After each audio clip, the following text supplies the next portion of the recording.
Assalamualaikum warahmatullahi wabarakatuh.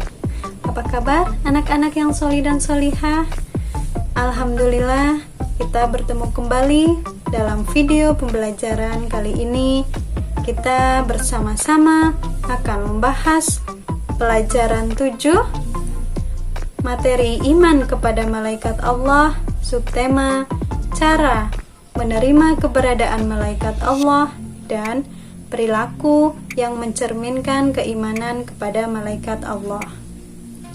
Sebelum kita mulai pembelajaran, marilah kita bersama-sama berdoa. Bismillahirrahmanirrahim. Rabbi zidni ilma warzuqni fahma. Amin. Setelah mempelajari video pembelajaran ini, Ibu harapkan kalian mampu memahami cara menerima keberadaan malaikat Allah dan menyebutkan contoh perilaku yang mencerminkan keimanan kepada malaikat Allah. Perhatikan gambar berikut. Pada gambar tersebut terdapat seorang anak yang sedang berada di halaman sekolah.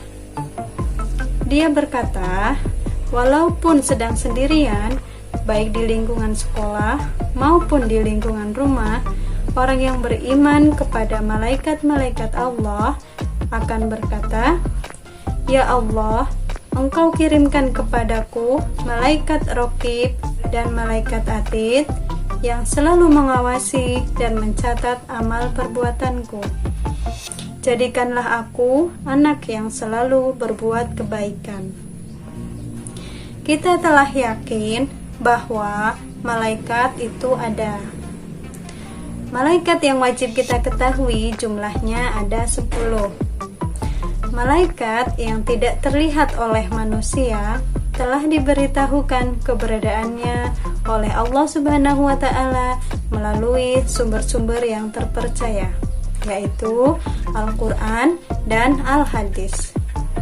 Lalu, bagaimana cara kita menerima keberadaan malaikat-malaikat Allah? Cara menerima keberadaan malaikat-malaikat Allah diantaranya adalah: yang pertama, menerima keberadaan malaikat Jibril. Cara menerima keberadaan malaikat Jibril dilakukan dengan mengamalkan Al-Quran, karena Al-Quran merupakan wahyu yang diturunkan oleh Allah Subhanahu wa Ta'ala kepada Nabi Muhammad SAW melalui perantara malaikat Jibril. Kemudian yang kedua, menerima keberadaan malaikat Mikail. Hal ini dapat kita lakukan dengan cara bersyukur atas segala rizki yang diberikan oleh Allah Subhanahu wa Ta'ala kepada kita. Karena malaikat Mikail merupakan malaikat yang bertugas menyampaikan rizki kepada seluruh makhluknya.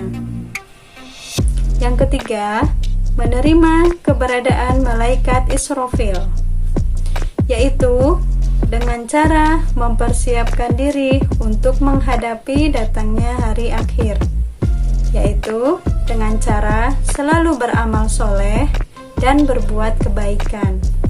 Karena malaikat Israfil adalah malaikat yang bertugas meniup sangkakala saat hari kiamat tiba. Yang keempat, menerima keberadaan malaikat Israil. Caranya adalah dengan banyak mengingat kematian. Dengan banyak mengingat kematian, maka kita akan terus mengingat bahwa setiap saat malaikat selalu mengawasi kita. Oleh sebab itu, kita harus siap setiap saat, karena kita tidak tahu kapan malaikat Israil akan datang kepada kita. Dan setelah kita mati nanti, akan ada hari pembalasan atas segala perbuatan yang kita lakukan di dunia. Yang kelima, menerima keberadaan malaikat Raqib dan Atid. Hal ini dapat kita lakukan dengan cara selalu memperhatikan tingkah laku untuk selalu berbuat baik. Karena ada dua malaikat, yaitu satu malaikat raqib, dia yang selalu mencatat amal baik kita. Kemudian ada juga malaikat atid yang selalu mencatat amal buruk kita. Oleh karena itu, kita harus selalu memperhatikan tingkah laku kita. Yang keenam, menerima keberadaan malaikat mungkar dan nakir, yaitu dilakukan dengan cara mengingat kematian dan memperbanyak amal kebaikan. Karena amal kitalah yang akan menemani kita di alam kubur. Ketika kita masuk ke alam kubur, maka yang akan menemani kita adalah amal kita.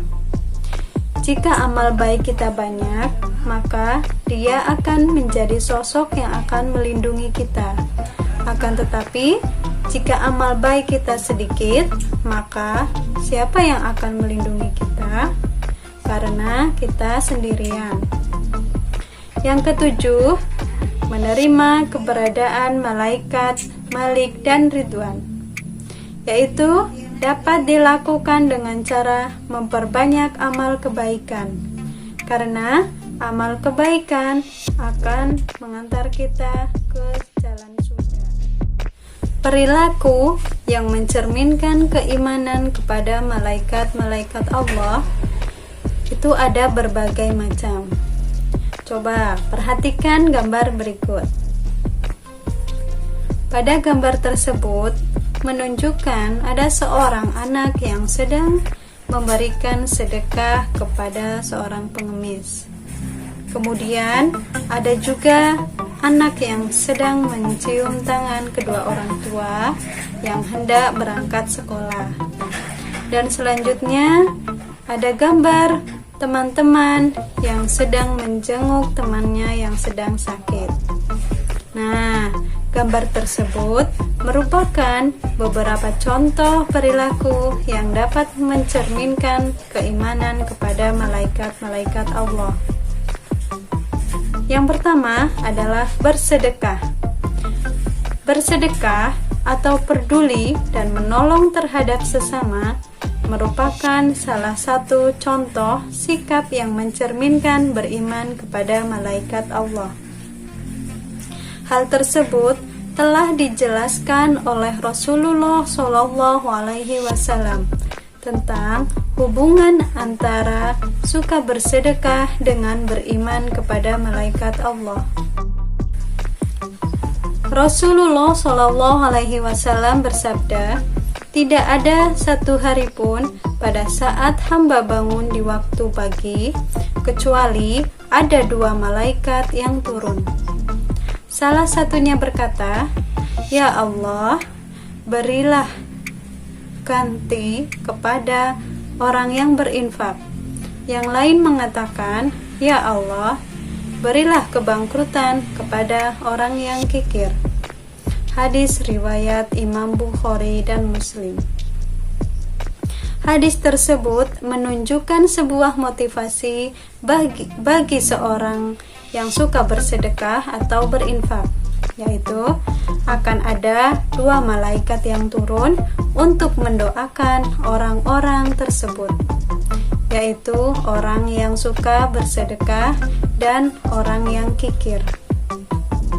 Yang kedua, gemar menjalankan perintah-perintah Allah Subhanahu wa Ta'ala dan meninggalkan larangan-larangannya. Misalnya, berbakti kepada kedua orang tua, menghormati guru, dan menghargai kepada sesama.